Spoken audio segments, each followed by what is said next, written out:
Okay, another in the series of The Art of Siege. This one is Siege of Lille.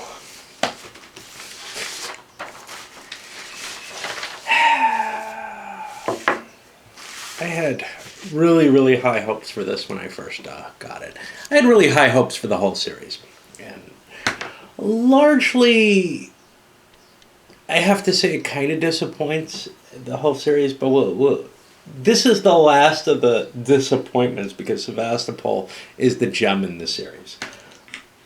At least by my memory, but I can't really speak to it because I haven't played it in, well over a decade, I think. And the same with this. This was the first playing in a long time. This one was hard for me to remember what is wrong with it for me. There's a couple of things. One is, I think the rules in this one are a little worse than in Seb. That's not one of the big reasons. They certainly present some significant difficulties for me, but it may be that I play this before I play Sevastopol too many times. Like every time. Maybe if I change the order, I always think, well, maybe I'll like this one better than Seb. But I don't think so, because there's a mechanical annoyance to this game. That kind of peters out as you go on, but the first few turns of the game end up being, you're just worried about these covering boxes so much, and balancing your forces between the covering box, the Cav Forge box, what you need to build your parallels, this, that, and the other. And when I say mechanical, I mean mentally mechanical. These are processes that if you had the information and could act on it, available, you could act on it pretty easily. It's the same kind of problem I have with dominant species, to be honest. I don't mind a lot of fiddly little bookkeeping, counter flipping, and stuff like that, usually. Sometimes it gets excessive. But I really do mind when I have to count, as in this game, several different locations at once, and then figure out how many points I won in each one. There are easier ways to handle it. That could have been done with a lot less counters. The Cav, for example.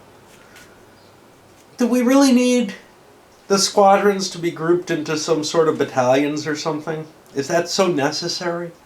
Could we just have squadron numbers and we position them as we like, so we don't have to count all the values on all the counters? Did this add anything to the game? Did it add anything to the experience? I don't think so in either case. I think all it did was detract from the experience by this mental and mechanical aspect. With the brigades, it's a little harder with the actual combat units. Figuring out what you want distributed in the different boxes and what you need available doesn't turn out to be that big a problem, though, because of the sequence of play. Your operational movement allows you to pull things in and out of those. And prior to operational movement, you're allowed to do construction into and out, or out of those. So there's no real pre-planning that has to all be done down to the exact number, which was one of my fears, actually. There's a bunch of fiddliness having to do with measuring, just like in a minis game, but I don't know, somehow in a minis game things can be less exact. Here it feels like the distances, because of the smaller board rather than a huge tabletop, and are a little bit more difficult to cope with. It's also more difficult with the camera in hand. That's okay. I can live with that. That's kind of a neat feature of the game to me.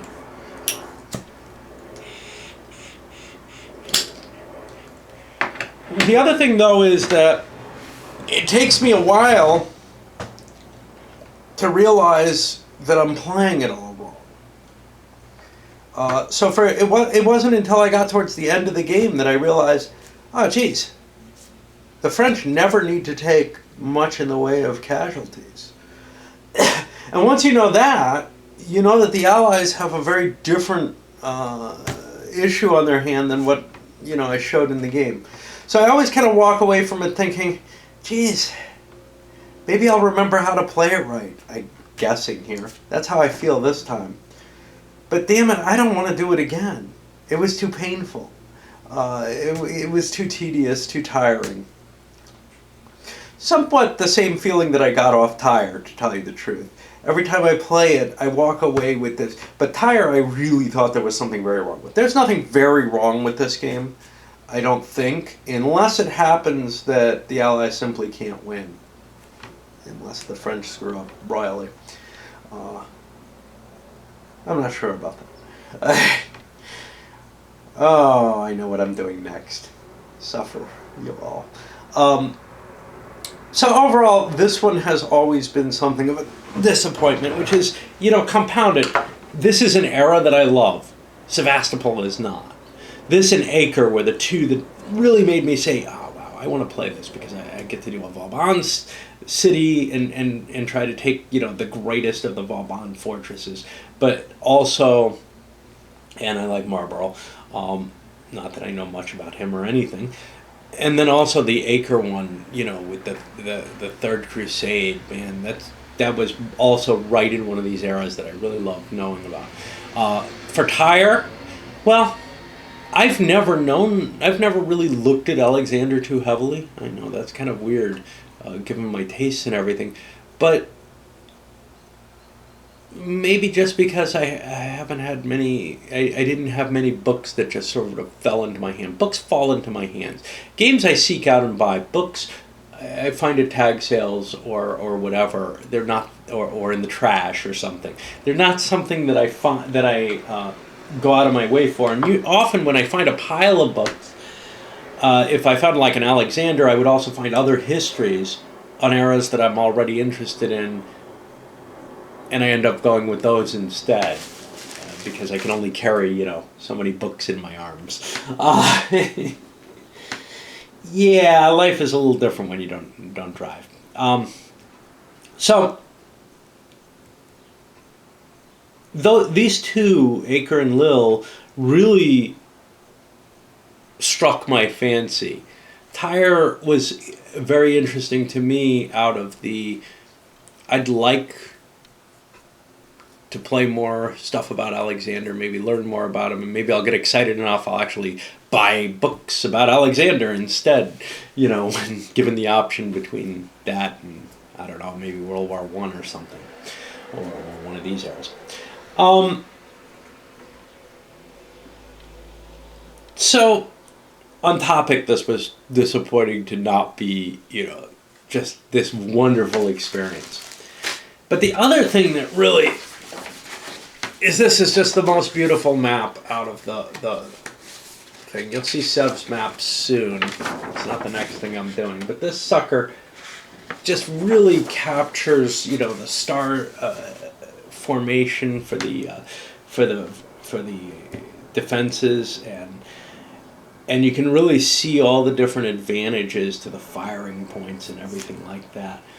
The terrain, it's just such a pretty map. It looks like, take the dots away and it looks like one of the battle maps from the era. You'll see kind of painted.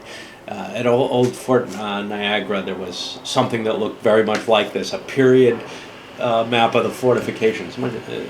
It's a much smaller fortress, but just such an impressive thing to see on a map as opposed to your usual hex and counter, hex-based maps like Tyre and Acre have. And the colors, etc., all fit the era very well. When you see the Sev map, you'll see it's just not as impressive.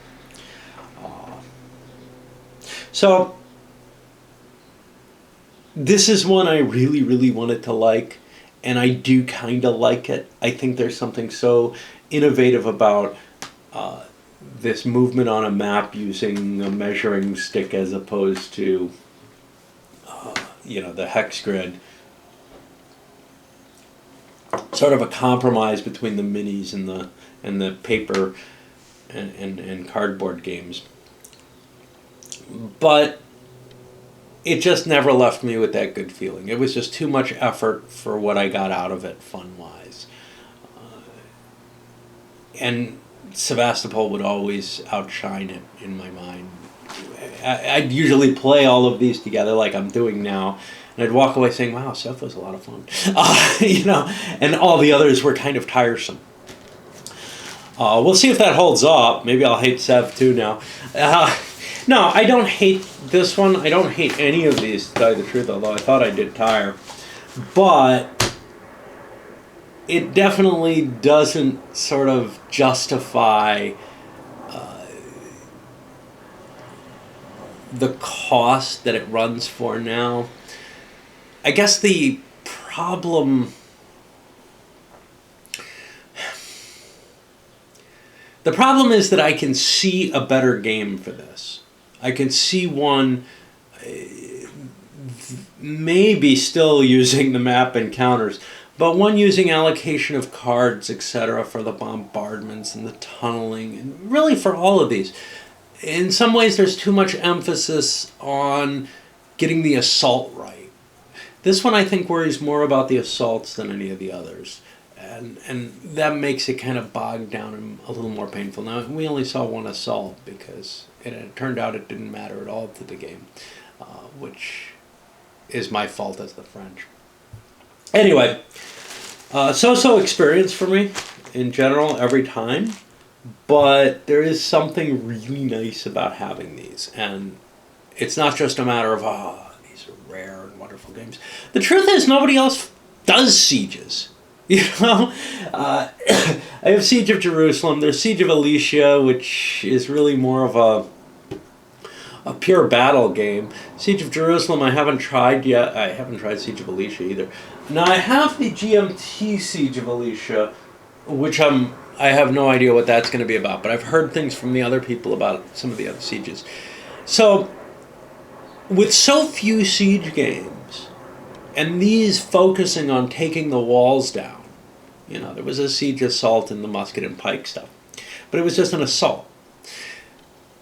To me, the exciting part is the stuff that's different from everything else, which is the taking the walls down. In this one, building the parallels. That's really cool. That's the thing. These are the things I really want to focus on in the game, and I feel like there's too much minutia in the game to allow the assaults to work well, rather than abstracting them to the same level that the bombardments and the engineering works are abstracted to. So I'd rather see, I think, a game that kind of toned back the actual attacks, maybe made them even easier, etc. Maybe less effort on the covering box battles, so you don't pair everything off and roll. A lot of stuff like that comes into it. I think cards would help a game like this a lot, not just for numbering, for keeping track of troops and playing them to different locations, which would be one factor to it, but also for maybe working the events in and not having them come at fixed times. Why should Vendôme come in on turn 3 always? Does it matter too much if it moves around? I don't know. It depends on what the allies are planning. It would be kind of neat to see more focus on the actual decisions that really impacted the siege, rather than on the mechanics of it all. Some of the decisions, yes, the laying down the parallels is a nice decision mechanism. But the assault really doesn't excite me too much. The counting and moving actual squadrons around to try to balance out the size of the battalions that they belong to, that just seems silly to me. I mean, that's wasted time. So I'd really like to pull away a little bit to more just the things that make the siege interesting, and less the bookkeeping type things that maybe make it possible to play the assault in a more detailed fashion. Although the cav serve no purpose in this game the way they are. They should just be a number. All right, I'm going to send this one out.